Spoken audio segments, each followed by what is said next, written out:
Okay, I think we have a critical mass. I'm just going to get started with introductory remarks. Hello, everyone. My name is Layla Austin, and I'm the Executive Director of the Public Affairs Alliance of Iranian Americans, or PAAIA. I want to welcome our congressional and wider audience, as well as our esteemed panelists, to our briefing and panel discussion on the ongoing situation in Iran. PAAIA represents the Iranian American community, which is estimated at around 2 million nationwide. We are a nonpartisan organization that advocates on behalf of Iranian Americans on issues of importance to the community, making sure that members of Congress know where we stand. PAAIA also encourages greater civic engagement within the Iranian American community through organized Get Out the Vote and census participation campaigns and programs designed to empower our youth to be more engaged in the political process and more involved in improving their communities. As you can imagine, current events in Iran are having a tremendous impact in our community. Regardless of political affiliations or generational experiences, Iranian Americans are united behind the incredibly brave women and men who are rising up against 43 years of blatant repression to fight for their rights and freedom. In our capacity as a public affairs organization, PAAIA has been advocating over the past 5 years for practical policy to update and expand sanctions exemptions in support of internet freedom in Iran, leading to the recent issuance of this policy recommendation by the Biden administration, which will help increase the Iranian people's access to critical telecommunications tools. We are continuing our efforts in this space by calling on technology companies to make available their now legal tools and services to Iran's civil society so they can safely access and share information online. PAAIA also supports congressional legislation that upholds the bravery and courage of the Iranian protesters reclaiming their human rights, and encourages our community to write to their members of Congress in support of such legislation. With that, I will pass it on to our policy director, Mehrzad Boroujerdi, who is moderating today's discussion on the evolving situation in Iran. If you have questions for our panelists, please enter them in the Q&A function on your screen throughout the discussion. Thank you for being with us. Thank you, Layla. I'm Mehrzad Boroujerdi, Director of Government Affairs for PAAIA. Thank everyone for being with us. Before we get started, I'm going to introduce our panelists, and then we'll have a series of questions for them, and then we could switch to Q&A with from audience members that could write in and submit their questions. So first of all, we have Holly Dagres. Holly is a non-resident senior fellow with the Atlantic Council's Middle East programs. She is also the editor of the Iran Source, as well as MENA Source blog, and curator for the weekly newsletter, The Iranist. Before joining the Atlantic Council, Holly worked as a freelance Iran analyst, regularly following traditional and social media in English and Persian. She has also worked as an assistant editor at the Cairo Review Global Affairs, associated with the American University in Cairo's Global Affairs and Public Policy School. Holly, thank you for joining us. We also have Hadi Ghaemi. Hadi is an internationally recognized expert on Iran and human rights. In 2008, together with the international human rights activists in Netherlands, he founded the Center for Human Rights in Iran. The center has since become a leading organization documenting human rights violations in Iran and building international coalition to support human rights. And finally, we have Mehrzad Boroujerdi. Mehrzad is the Vice Provost and Dean of the College of Arts and Sciences and Education at the Missouri University of Science and Technology.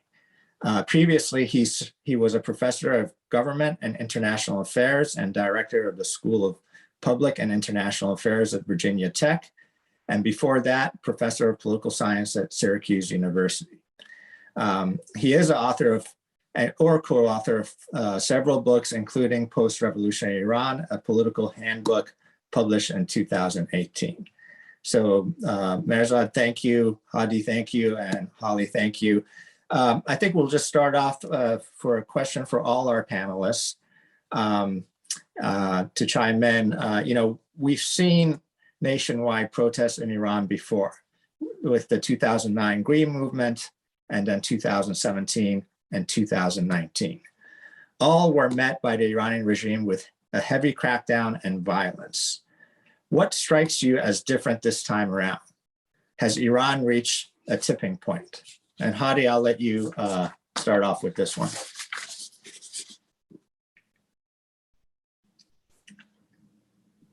Unmute. Apologies. I thank you all for being here, and thanks PAAIA for organizing this very critical and timely panel. To answer your question, yes, indeed. I believe, having followed the events of Iran on a daily basis for the past 20 years, indeed, we have reached a tipping point. What it means or where it will go is still not clear. However, I want to refer to a multitude of conversations we have with a diverse array of people of all walks of life in Iran. One thing we're having trouble in international media and stage is the actual Iranians inside the country having the ability to speak to us. So I can only bring their voices to you from diverse conversations, including conservative religious members of society who have traditionally been comfortable with this regime and Islamic Republic. And in all these conversations, indications of a tipping point are there.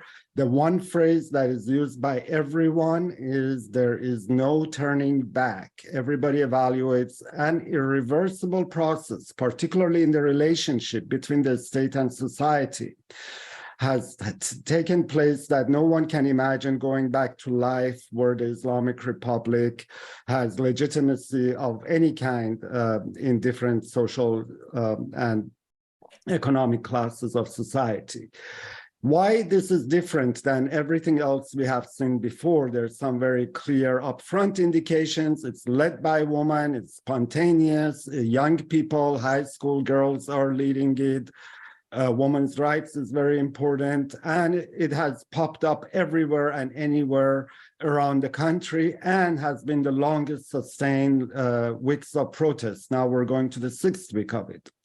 However, I want to say, why is it different? What kind of confluence of events have led to this turning point? And very briefly, there's basically been a word used in Persian language, Farsi discourse of describing the country for the past few years, which I think is the root cause of what we're seeing. That word is furupashi, or implosion, or collapse.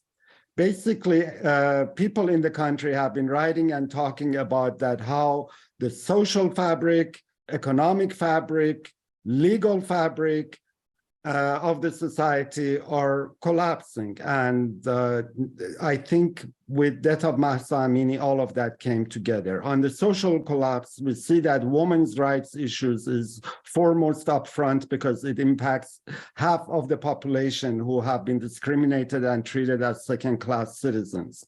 And then with the death of Mahsa again, that became the major driving force behind the protest, but it's not the only one, because then next to it, we have the collapse of the legal system in Iran, what has been called furupashi huquqi by the prominent Iranian lawyer Saeed Dehqan. What it means is that basically the rule of law doesn't exist anymore, and there is no hope of any accountability, even in the most mundane and obvious crimes being committed by state agents. Let's just very quickly review the past 3 years, beginning with November 2019. If you're an ordinary Iranian, you look at November 2019, where upward of 1,000 people most probably were massacred in a matter of 3 days, and no one took responsibility or investigated or explained why such a deadly and force was used against civilians. 2 months later, you have the shutting down of the passenger plane over Tehran, where over 180 Iranians died with the missiles fired by the Revolutionary Guards. Again, for 3 days, there is no acknowledgement. And finally, when they acknowledge it, there is no investigation. Why should so many citizens die in the hands of their own armed forces? Another example of a crisis of impunity. Then you move forward to the COVID era when they ban vaccines while they have become available worldwide and they have offers for those vaccines, and yet they ban them, don't let them in for a good year, and hundreds of thousands of people perish who could have most probably been prevented if vaccines had been introduced earlier. And then you begin to see political prisoners like Bakhtash Optin, a poet, a dissident, perish in prison due to lack of medical care, and many more. And no one takes responsibility, investigates. There is no semblance of justice in Iran. And finally is the political and economic front. In politics, we have seen that it has become basically a one-man show where the supreme leader is picking all of his representatives in every corner of the state. And people have no participation. So there's a complete decoupling of the political ruling class from the population. And the population doesn't feel like they have any of their interests in mind. And finally is the economic collapse, which is usually interpreted in terms of the sanctions being imposed on Iran. But I want to remind everyone, for a good 3-4 years after the signing of the first JCPOA, there were sanction relief. And yet the economic attention to people's need was minimal, and indeed corruption is the biggest problem with Iranian economy. And that corruption is again in the hands of the political elite, who are literally pillaging and robbing the public funds right now, and many of them become public scandals. So those 4 collapses, I think, is what the tipping point was, where you see people without being in touch with each other all over the country are protesting. And this is just the beginning. We don't know where it will go, but it is an irreversible process. Thank you. Well, thank you, Hadi. I think we could wrap things up now. You just Sorry if I went given us a full analysis of what's happening. But, let's continue on. Holly, do you have anything else to add? Well, first, I want to thank PAAIA for having me. It's an honor to be here on this congressional briefing. And I think Hadi brilliantly laid out a lot of what's been happening over the past few years. I'm just going to hit home on some other points. I think it's key to note that today is day 39 of the protests. While every protest in Iran is different, this continuity is unprecedented. When you talk to Iranians, be it inside the country or in the diaspora, they say the same thing, that this time is different. Many see this as a leaderless movement, but technically these protests are led by Iranian Gen Z with women at the forefront. This is a generation that wasn't alive during the 1979 revolution and bloody 1980-1988 Iran-Iraq war. They were born between 1997 and 2012 with the internet and social media at their fingertips, albeit being heavily censored.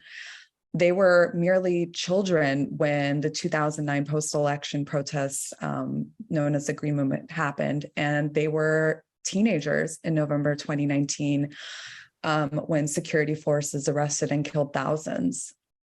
Iranian Gen Z, thanks to, in part to social media, see how people in the West live and have the same wants and needs. You could see this through the lyrics of Shervin Hajipur's song PAAIA, or For the Sake of, which has become the de facto anthem of these protests. These protesters have nothing in common with the geriatric leadership at the top. And they're fed up with the status quo. They want the Islamic Republic gone, as evident by their chants. This generation is also hopeless, angry, depressed, and are putting their lives on the line, knowing full well that they could be arrested or even killed. One of the key takeaways from these Gen Z protesters is a comment from a 22-year-old I spoke to. She told me that every time a protester is killed by security forces, people like Nika Shah Karami, Sarina Esmailzadeh, and Negin Abdul Maliki, more protesters rise up. And this should tell you why this time is different. these youth are willing to die to get what they want, freedom. And this is their revolution. And I'll leave it at that. Okay, thank you, Holly. Mehrzad, has Iran reached a tipping point? All right. Well, let me thank you, PAAIA, for having us here. Delighted to be here with our colleagues. Look, I would say the following. If in the post-revolutionary period, I think Iran has seen two seriously challenging events.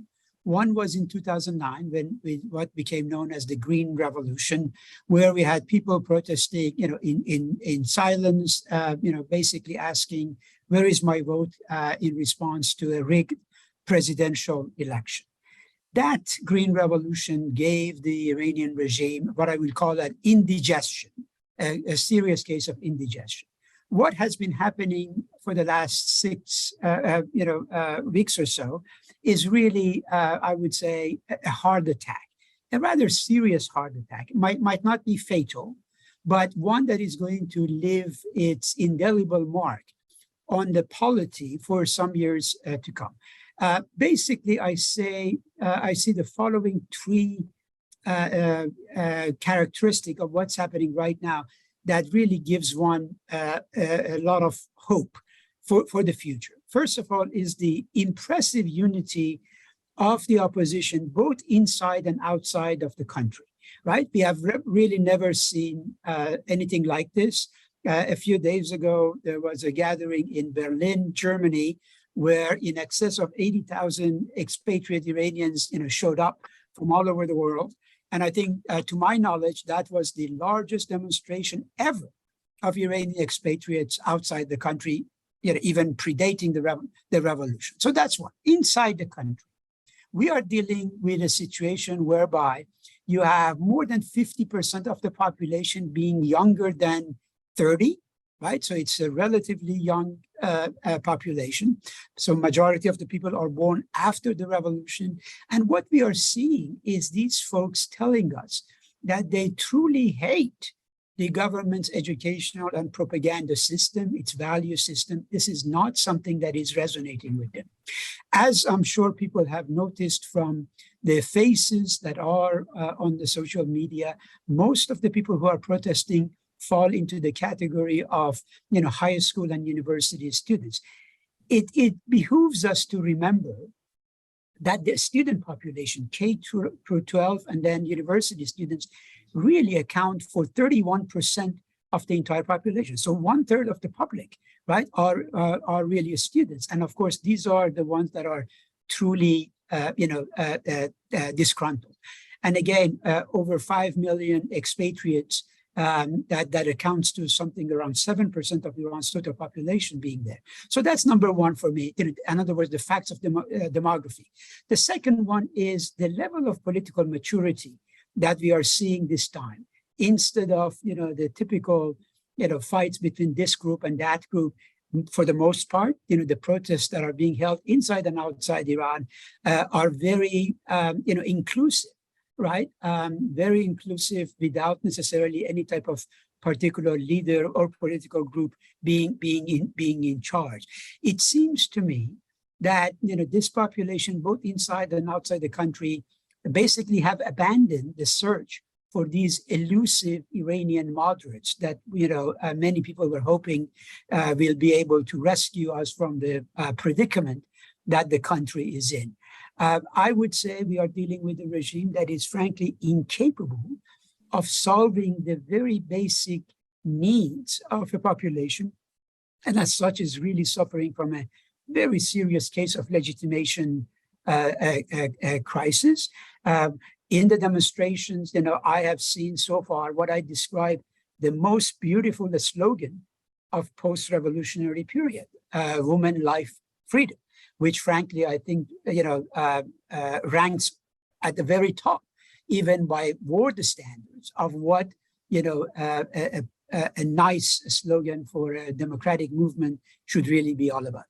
And finally, I would say the presence of women. Look, in my view, what we are seeing right now is a society that is giving birth to new gender norms. Even if this, protests are put down, the leadership role that many women have played in this thing, I think is going to be, changing, modifying gender norms in Iran, because men in particular are going to be looking at women through a new set of eyes, right? And in terms of valuing how brave they have been in addressing some of the problems. So those are the things that strike me as being rather significant at this point. Thank you, Mehrzad. Hadi, going back to you, on Saturday, October 15th, videos started emerging from Evin prison in Tehran of a fire that was happening, and then the sound of gunshots coming from what presumably people thought was within the prison.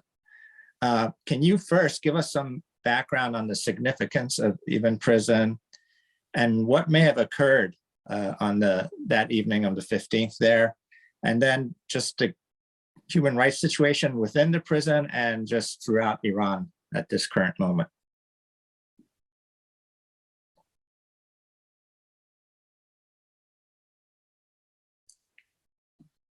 Hadi, are you with us? Thank you, Murad. Let me just first pick up with what Professor Boroujerdi just concluded his remarks with about the transition of gender roles in Iran, and very simply just say a one-liner that the future of Iran belongs to its women. I think they have, over the past 2 decades, and especially now, proven that. Now, regarding what happened in Evin prison, it was very, very concerning about the mindset of, again, the ruling elite or main decision makers at this critical time. Because we have to all be reminded that in 1988, when the Islamic Republic, I don't know if it was an indigestion, heart attack, or another illness it had at the time, at the end of Iran-Iraq war, it went on a rampage in Evin prison and all prisons throughout the country and massacred over 5,000 political prisoners who had been, many of them even completed their terms and were due to be released. They already had been prosecuted and sentenced, and included people who were teenagers, just like today, who in the early or mid-80s had been put behind bars simply for distributing a leaflet or political opposition literature at that level. So we do have the very same people in power today, including the President Raisi and head of judiciary, Ejei, who were very intimately involved as perpetrators of that crimes against humanity. And the purpose then was to make sure that no political opposition figures will emerge from that generation. Today, we're seeing the same kind of attitude toward the many prominent people held in Evin prison. So before these events, we had about 200 to 300 political prisoners in Iran, just in Evin, who were very prominent names we should all remember. They will define the future of Iran if they can manage to stay alive under the Islamic Republic. Narges Mohammadi, Saeed Madani, Mohammad Rasulov. So one is a human rights defender, one is a sociologist, one is a filmmaker. Mohammad Habibi, teachers union leader, Rasul Bodaghi, labor organizer. These are all people who could be playing a role today through their networks and their experience being a little older than the protesters. And I am afraid that the Islamic Republic has a target on their back and looking for a mayhem, an event that could end in perishing and taking the lives of some or all of them. That fire had some of those indications. We know that Evin is a large prison. It actually can hold up to 25,000 people. It is not only people spending their prison terms, there are many detainees on short-term hold. We know there were at least 500 protesters who were detained in recent weeks held there, and over 10,000 ordinary prisoners. And just like any other place in the country, Evin prison appears to have had its own protests.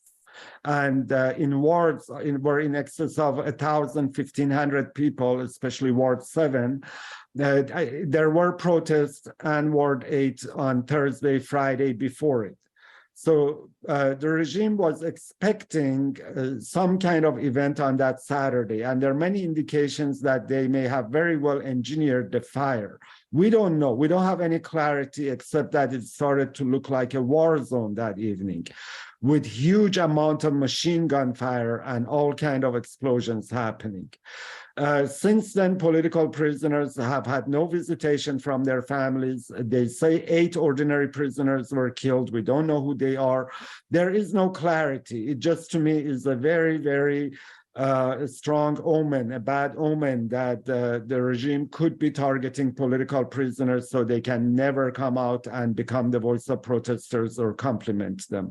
So we should all be focused on calling for release of political prisoners, for at least saving their life, not alone what role they could play in the future events. Thank you. Thank you, Hadi. Holly, you know, the videos that came of surrounding Evin prison, and basically the videos that we're seeing of the protests that are occurring all throughout Iran are being filmed by ordinary Iranians on their smartphones and uploaded on social media sites. In this context, the Biden administration recently issued General License D2, which expands exemptions for access to personal communication tools for the Iranian people. Can you tell us a little bit about how civil society, and particular Gen Zs in Iran, use the internet and social media platforms? And do you think the issuance of this new general license will have a positive impact in helping Iranian people circumvent internet shutdowns and censorship? I think that's a great question. I think it's important to note that almost 80% of Iranians over the age of 18 use social media and messaging apps, albeit them being censored. As I highlighted in my report, Iranians on #social media, Iranians use the internet as a form of entertainment and commerce. 11 million Iranians reportedly depend on social media like Instagram as a form of revenue. But more importantly, Iranians use social media as an accountability tool to amplify human rights abuses and unlawful killings. And because of it, it gives the ability for human rights organizations and the international community to the capability to document them. So in essence, social media is the only way for Iranians to have their voices heard by the world. And I think you can point to this by looking at the fact that these very protests were prompted by the Persian language hashtag Mahsa Amini after she died at the hands of the so-called morality police who had brutally beaten her for quote unquote violating mandatory hijab. The viral images of Mahsa Amini unconscious and hooked up to an ICU went viral in Iran. And by the time 3 days later, she had died on September 16th, this anger that was online had poured out into the streets. The Islamic Republic, it's actually views social media and the internet as a national security threat. They've seen it this way since the 2009 Greve movement. And this is why during times of unrest, it's not surprising to see them slow down the internet to a snail-like pace or commit to near total internet shutdowns, as we saw a total blackout in November 2019, which gave security forces the cover to commit mass atrocities. Most recently, authorities have been secretly implementing a so-called internet protection bill without it being passed by Parliament. To put it simply, the bill criminalizes circumvention tools like virtual private networks or VPNs. What's key to note is that this bill in its most draconian form could potentially separate Iranians from the international internet that you and I use and force them to use the domestic or halal internet. So while we're grateful that the Joe Biden administration issued this general license D2, the truth is this was something that was long overdue. Internet freedom advocates and researchers have been calling for an update to the general license since 2013. So this means that it took 3 administrations to get to this point. This is wholly problematic and demonstrates how little the people of Iran were prioritized over these years. Had this license been updated long ago, more circumvention tools would have been readily available. such as VPNs. These days, it takes dozens of VPNs for Iranians to upload the footage we're currently seeing. Since the issuing of the GLD2, for instance, Google Jigsaw was only able to develop one VPN. Ironically, this was celebrated, when in truth, that was hardly anything at all. The moment authorities see a ton of traffic for the same server as a base for a VPN, they block it. So one VPN isn't going to solve the issue. More also needs to be done. And I'm going to note some things I've read from a New York Times op-ed that was written by Mahsa Amini of the Freedom of Expression Organization, Article 19, and other internet freedom advocates. So, for instance, when it comes to social media, companies like Twitter need to develop a hash flag, which is a hashtag with a custom emoji to boost hashtag Mahsa Amini in English and Persian. Similarly, companies like Meta, their Persian language content moderation has actually harmed Iranian users' rights. So, for example, just yesterday, Iran-based civil rights activist Hadi Ghaemi, who has been integral to reporting on what's happening on the ground in the country, was actually had her Instagram account briefly suspended. And this sort of thing is unacceptable, and why social media companies need to do more. Okay, thank you, Holly. Mehrzad, the Iranian regime has responded to these protests not only by shutting down the internet, but also with extreme violence. Can you first give us some background on the power structure of the government of Iran, and what is going to be their mid to long-term strategy in addressing these ongoing protests and the people calling for an actual change in the regime? Will they try to bend to meet the demands of the people? Can they even do that? Or have we gone beyond that? Or are they going to try to stay in power through extended violence against their own population? Right. Wonderful question.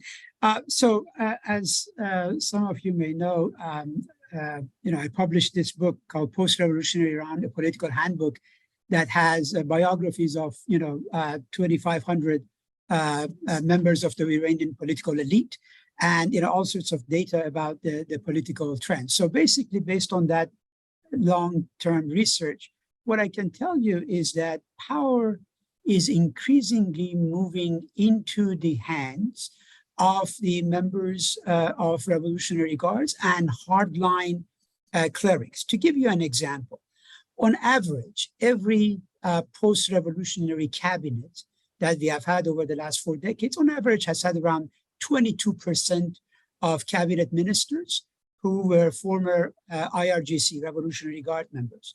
The present cabinet of Mr. Raisi has 50% of its members made up of Revolutionary Guards. Why is this significant? Well, it shows that these people are really flexing their muscles and occupying positions of power.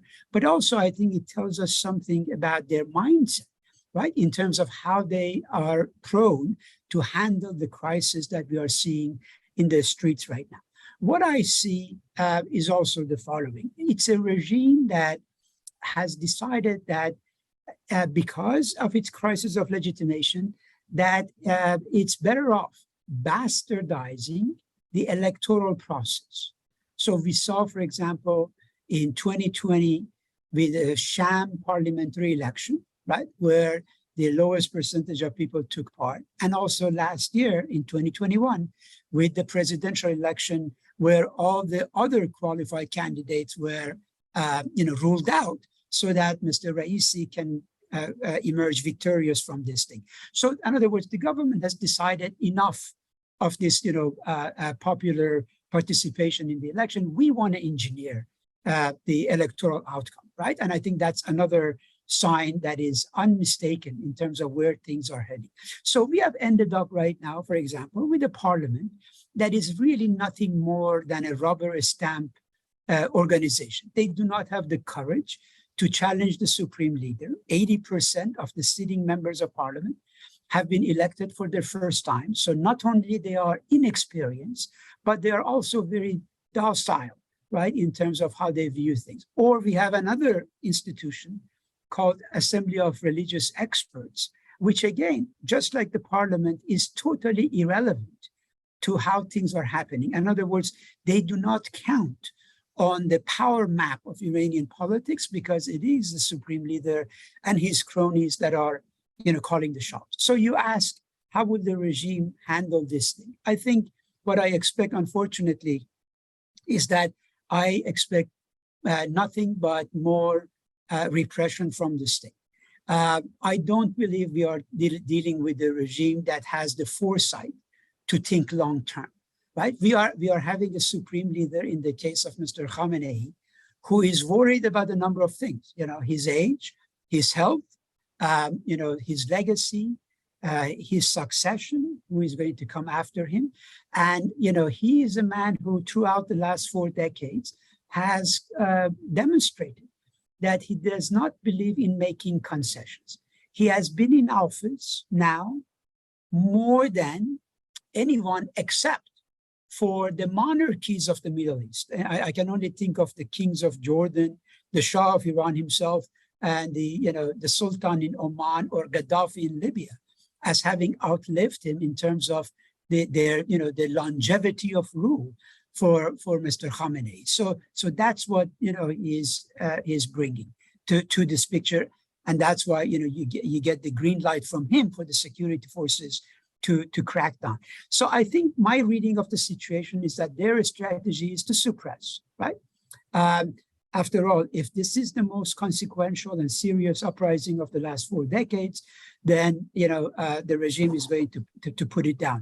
We have not yet seen any leadership defection, right? I mean, again, in the literature of revolution, one of the things that we often look for as political scientists is to see if there is, elite defection. Right now, we do not see that. There might be cracks in the coercive apparatuses, but it has not yet manifested itself. So that's why I'm not ready to say that the regime is about to fall. On the part of international actors, right? Basically, I think what the events in the Middle East has shown us is that the Western governments, and in particular the United States, is reluctant to resort to anything more than sanctions and perhaps diplomatic isolation to bring about change. So military intervention is basically out of the picture as far as Washington, London, Paris, etc. are concerned. So what does it mean? If it means that the regime manages to survive this round, right, which it might very well be able to do, we will end up with a regime that is even more militarized and more paranoid from this point on. And, I will look at events of 2022, even if they fail, as basically a dress rehearsal for what is yet to come. Because what is crystal clear to me is that this is not a regime that is able to satisfy the demands of a young, educated, urban, and connected public, as Holly was saying about their use of internet, etc. So this crisis of legitimacy is going to continue, and we are going to see more of these outbursts and uprisings in the days and months to come. Thank you, Mehrzad. Just a quick follow-up question. And I hear this a lot from different people, is that if this regime falls, what's going to take its place? What kind of government can we see, and who can be some of the future leaders of that country? Right, that's a very good question. Look, I regard the present movement in Iran as a leaderless movement, right? It's the same like we saw with the Tahrir Square, uprisings in Egypt. Nobody was necessarily the leaders. The Me Too movement, the Occupy Wall Street, etc. So leaderless movements have both advantages and disadvantages. Advantage in the sense that involves uprising from bottom, right? They crowdsource. They have a whole new generation of activists comes to the surface that can be consequential in the years to come. On the negative column, The problem with leaderless, movements is that, there is no one who can therefore, do any negotiations for the transition period, right? No one who can say, here is the platform for what the future should be about. I mean, after you say, down with the dictators, etc. Okay, what comes next? Those of us old enough to have experienced the 79 revolution know that it is really crucial to have that type of a leadership that can sit across the table and, bring some order to the chaos that inevitably, happens. In Iran right now, my sense is that what we witnessed over the last 4 decades was the polarization of the political landscape, right? You had monarchies, you have leftists, you have Islamists, reformists of sorts, etc. And for a long time, there was a dialogue of the deaf taking place between these various groups. Nowadays, I think we are beginning to pass that stage, right? People are willing to talk to one another, listen, find out what their common enemy is, and what it takes to get beyond the present, state of things. But those concerns are already there. I really hate to say this, but the uprisings in 2022 in Iran might end up being similar to Tiananmen Square uprising of 1899 in China. They might be similar to what happened in Venezuela, 2017-18, or to Belarus, in 2020, 2021. In other words, they do not bring the regime down, right? But they manage to send a shockwave to the leadership in terms of how they need to handle their opposition. Okay, thank you, Mehrzad. Hadi and Holly, going back, a lot of people are asking, what else can the United States government do? Currently, it's standing in solidarity with the Iranian people, trying to expand access for free internet and sanctioning human rights abusers. What other steps do you think the U.S. government can do to take to support the Iranian people? And Hadi, we could start with you. Yes, very good question, and a very relevant question. I would say, what constructive actions can the U.S. take?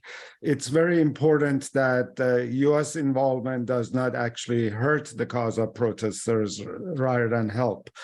In general, the administration needs to broaden its focus and the lens it's using to analyze and understand Iran. From day one of Biden administration, I've criticized it for being solely focused on the nuclear issue and saying Iran is not a nuclear file. We had been asking them to implement GLD2, the technology license, from day one. If it had been taken action, then we would see the fruits of it today, rather than trying to backpedal and figure out how this license can help now. So having foresight is first and foremost the policymakers need to have, which I have not seen because they have been embedded in the nuclear negotiations only and only. What else it can do right now on the minimum diplomatic front? We should have a strong reaction in Geneva at the UN Human Rights Council. And that is not happening yet. I'm hoping it will happen in the next few weeks. But the US could play a major role with Europe in making sure it happens. There is another very strange UN situation where Iran is a member of the most important UN institution for gender equality, called the Committee on the Status of Women. It should be removed immediately. And I hope US policymakers and Europeans and other countries, in light of the violence against women, are moving in that direction. But these are really minimum steps. What I would like to see is a congressional hearing by foreign affairs committees of the both chambers, questioning the administration of what is its overall Iran policy, in particular to what is happening to these protests. And we need to have that conversation. The actions it can take, it can expand on a lot of the activities it's doing on the technology front and internet access.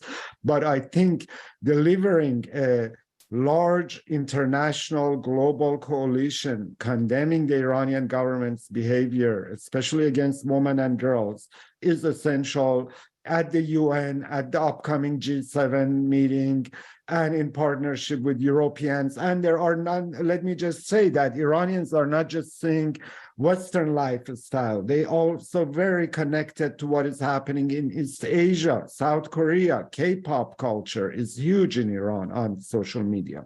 So they know that their kins all over the world living a very different lifestyles.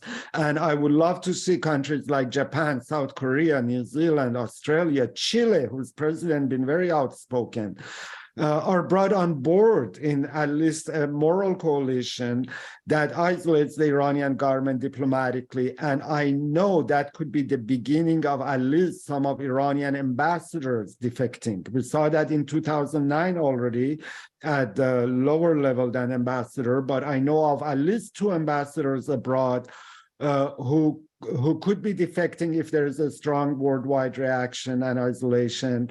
There are a lot of technocrats in the Islamic Republic that if they feel like the world is acknowledging the protesters and the legitimacy of Islamic Republic is no longer internationally accepted, they will start to leave or defect as well. So US government doesn't have a policy, but it could be doing much more proactively in at least working with allies in isolating Iran diplomatically. And definitely we should all give up on lifting of any sanctions right now that would channel huge amounts of money to the Iranian government. It will never reach Iranian people, and it will be used to murder, torture, and imprison them. Thank you, Hadi. Holly, what advice would you give the US government right now? Well, I think Hadi hit home on some points regarding why the US needs to work in coordination with its allies through multilateral institutions like the UN. So that was certainly something I was going to hit home and add to. But I think the truth be told, up until these mass protests in Iran, the Biden administration had been sleeping behind the wheel, and now they're finally paying attention to what's happening inside Iran. And frankly, the Biden administration needs to be more vocal. Yes, they've been tweeting and making statements, but for instance, there's been one too many times when US Special Envoy for Iran, Rob Malley, is tweeting and saying something that is out of touch with what's happening in Iran. And Iranians inside Iran see this and rightfully believe he's not on the side of the people of Iran, and therefore that the United States is not supporting the needs and wants of the protesters. The Biden administration also needs to really reassess its Iran policy and stop making the JCPOA the central issue that dictates everything else. The people of Iran need to be prioritized. 2015 Iran is in the past. We're now in 2022 Iran. Another point I'd like to reiterate is that there are children of Iranian government elites, we call them Aghazadehs in Persian, that are living and working in the United States, and they're able to actually freely travel to and from Iran. Many in the diaspora and with Iran are wondering, how is this even possible? So the Biden administration needs to address this problem as well. And that's really what I have to say for now. Okay, well, thank you all. We do have some questions coming in from the audience members, and I'll go over the first one. So this question basically asks, much of the Western media has continued to describe the current protests as being or because of economic issues or women's rights issues. These articles do not capture the spirit of the movement, which, as you are describing, is a generation of youth who are no longer recognizing the legitimacy of the Islamic regime. How do we engage with media to support the voices of the Iranian people and to better capture what this movement is for? And I think this would be a good question for you to chime in, Holly. That's a really tough question to answer because, I mean, the media is covering these protests, and there needs to be more attention given specifically to the needs and wants of the Iranian people. I think part of the issue is that Western journalists aren't able to cover the story from the ground. And when they are, they're dealt with minders and taken to parts of the country that the Iranian government would like them to cover. So you're not going to get the on-the-ground perspective. Having that been said, it doesn't mean that there aren't ways that Western media outlets can't reach to these protesters. There's organizations that are in contact with activists. I think protecting their identity and giving them anonymity would be important so that people can hear these voices that are coming outside of Iran and not prioritize people like me that are living in the West and trying to amplify their voices. I think we should hear directly from the people. For instance, yes, I work at a think tank, but I was able to secure an English language letter that was written beautifully in English by a protester in Iran, a Gen Z protester. And she just wanted her voice to be heard. And I hardly had to make any edits, which is an attestment to how beautifully eloquent she was in English, and also well-spoken, and like many of her generation, able to communicate beautifully in English. And I think that that's the kind of thing we should be seeing more of in the media. Okay, thank you. Another question that's come in is calls about UN intervention.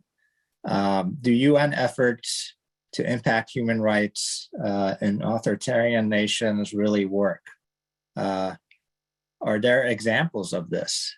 Is going through the UN symbolic, or is it just better to have other nations implement more maximum pressure measures? Hadi or Mehrzad, do you want to try to answer this question? Yeah, just very quickly, let's just recognize two realities on the international stage.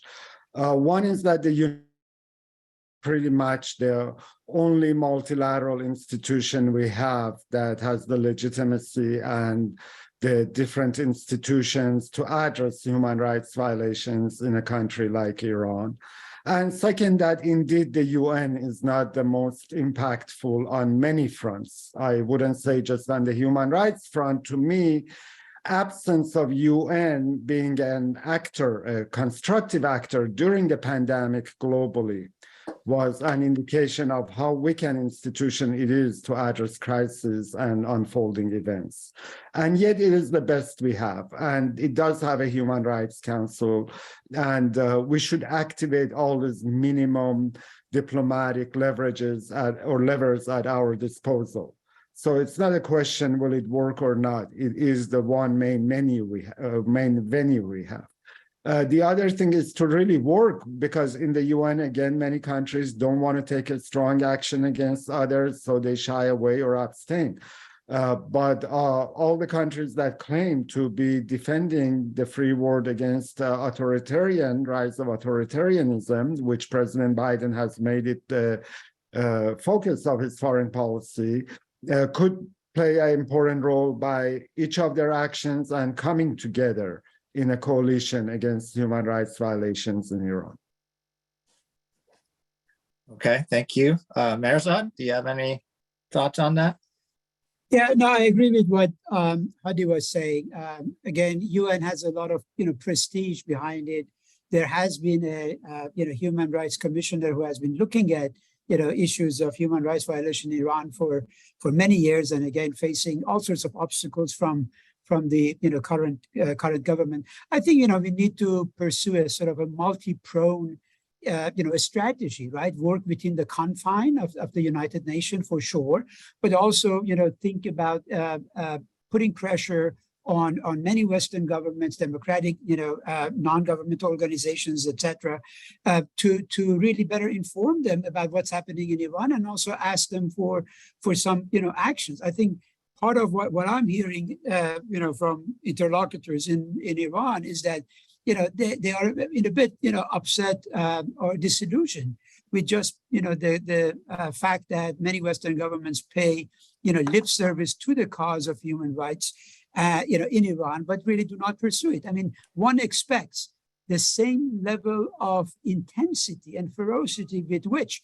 U.S. went about imposing sanctions, right?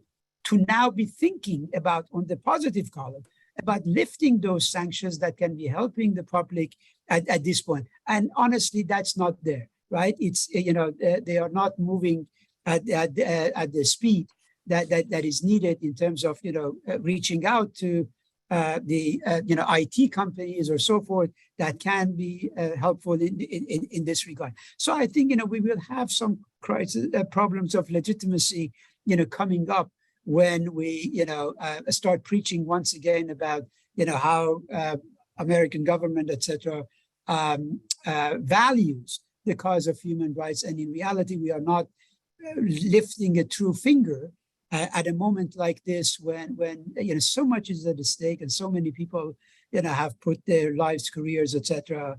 On the line, worrying about what the future of country is going to be like. Thank you, Mehrzad. I think we have time for a couple more questions. One is a follow-up to Holly's comments. Holly, it has taken 30 years to properly articulate the real facts of Iranian society for Western officials. What specifically do you think our academia, think tanks, and various independent NGOs have learned from this, and what will be different this time around? Well, to hit home on what I was saying earlier, I think social media has played a key role. You're no longer reading about Iran in a news article or seeing it covered in like a 2-minute piece on television. It's Iranians inside Iran vocalizing for the whole world to see that they no longer want an Islamic Republic. And these viral videos, which are not only moving, but incredible, they've really turned things on their head in a way that they haven't before. Yes, we've seen this starting with the 2009 Green Movement, but the fact is that the people, what they're asking for has changed over the years. They no longer want this government. They are fed up with the status quo, and you could see the desperation when a woman is standing on a police car removing their headscarf and screaming at the top of their lungs that they no longer want an Islamic Republic. And with the JCPOA in limbo, and with what's happening on the ground, and also regionally speaking, what's happened in the region since 2015 when the JCPOA was signed, I think that there's this recognition that there's no turning back, and that we really, at least in my capacity, need to focus on the needs and wants of the Iranian people. Okay, thank you. Yeah, I think we have time for one last question, and I guess I'll let either of you sort of chime in on this. What do you see as a realistic timeline for the next 3 months, 6 months, and year? Well, I would just say it's a fool's game to try to predict any major events in Iran, including this one really came out of nowhere in its ferocity. And everything I look at the contemporary Iranian history going back to 1920s and the fall of the previous dynasty and the rise of the new one to 1979 revolution, Green Movement, they were not predictable. All I can say that a process has started for Iranian people, especially the youth, to reclaim a better future for themselves. And that involves basically the Islamic Republic no longer be the political system of the country. How long it would take, which way it would go, it's impossible to say. But the sentiment that this political system will never provide a future for us is very widespread, and I think will define future events, which are pretty difficult to predict right now. Mehrzad or Holly? Yeah, I would just continue saying the following. If the government's reaction of the last few weeks is an indication, we see that the intensity with which they suppress the people in places in the cities of Zahedan and Sanandaj, etc. Gives me unfortunately the viewpoint that this is what we have in a stake for us, right? There will be more suppression of this sort.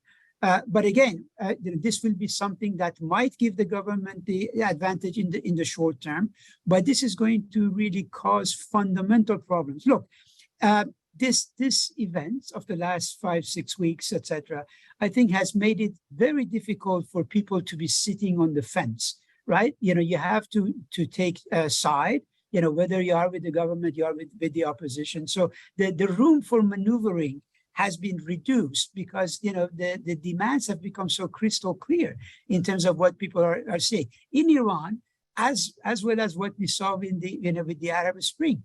The narrative is the same, right? It's the narrative of people objecting to their personal dignity being taken away, to police brutality, to elites who have no willingness to listen to the voices of the people. And again, as I said, Iran is a country that has witnessed a massive demographic change, right?